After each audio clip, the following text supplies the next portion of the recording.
name of sin, to make sin adaptable to accept. So instead of changing our ways, we will change the wording.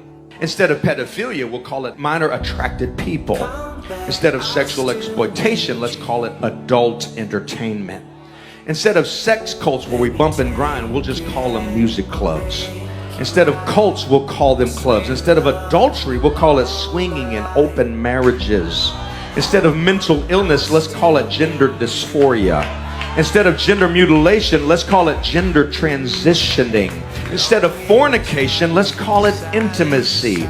Instead of lust, let's call it love. Instead of calling it a spiritual battle of good and evil, let's call it political. Let's call it a phobia. Let's call it hate speech. Call it something else. We are not called baby killers. We're called abortionists. It's no longer sin. It's a complex. It's an addiction. It's a disorder. It's an obsession. So we don't feel bad about our sins. We change the name of them. And when we hear the truth preached, we feel conviction, but we condemn the preacher as hate speech.